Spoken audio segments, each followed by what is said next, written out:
Good morning. কি অবস্থা সবার? সকাল সকাল উঠে পড়েছি সকালের পরিবেশটার জন্য। একা একাই আজকে হাঁটতেছি, কিছু টাস্ক আছে ফটো সেশনের উপরে।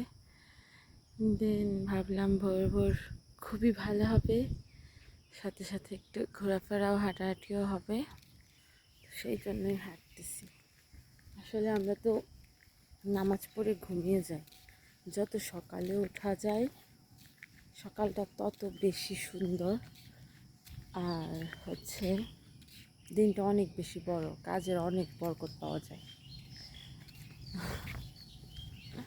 আমরা তো নামাজ পড়ে ঘুমাই যাই, অফিস টাইমে কিছুক্ষণ আগে উঠে তাড়াহুড়া করে রেডি হয়ে অফিসে চলে যায়। কিন্তু একদম ভোরে ভোরে যদি ওঠা যায়, রাত্রি দেরিতে ঘুমালে যা হয়, একদম ভোরে ভোরে যদি ওঠা যায় তাহলে দিনটা আসলেই অনেক বড় হয়। কোন দিক দিয়ে যাব? তো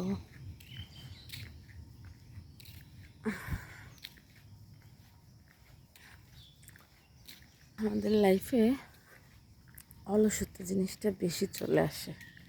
আমরা বাঙালিরা বেশি আরাম করতে চাই, পরিশ্রম করতেই চাই না, বেশি শান্তিপ্রিয় মানুষ হই আমরা। লাইফে সমস্যা আরও যদি হয়, আপনি যা আপনার চেয়ে 10 গুণ অলস বা ওই টাইপের, যেটা আসলে উচিত না, সেই টাইপের মানুষ, তাহলে তাদের সাথে রোজ ওঠা বসা, তাহলে লাইফ আরও বোরিং হয়ে যায়।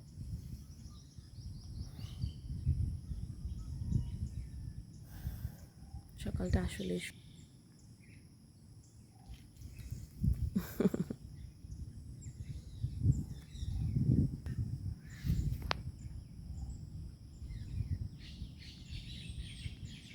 কালকে তো 25 তারিখ, আজকে তো মানে 24 তারিখ।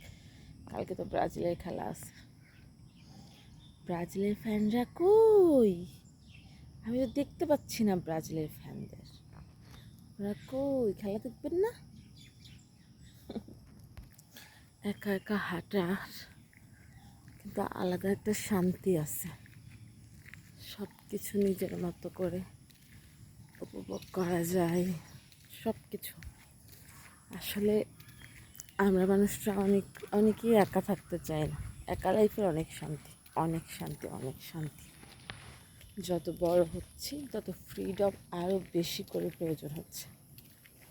ওই অ্যাজ ইউজুয়াল কিছু মানুষ তো থাকেই আপনার সব লাইফের মধ্যে, তাদের নাক হাত, তাদের কথাবার্তা সব কিছু না প্রকাশ করলে তাদের শান্তি লাগে না। আর কেন জানি না, আমরা যারা যেটা পছন্দ করি না তাদের সেটাই বেশি বেশি তাদের সাথে হয়। আমি খুব শান্তপ্রিয় মানুষ ভাই, আমি ঠিক আছে, আনন্দ আমেজও ভাল লাগে, কিন্তু কিছুটা টাইম নিজের মতো ভাল লাগে।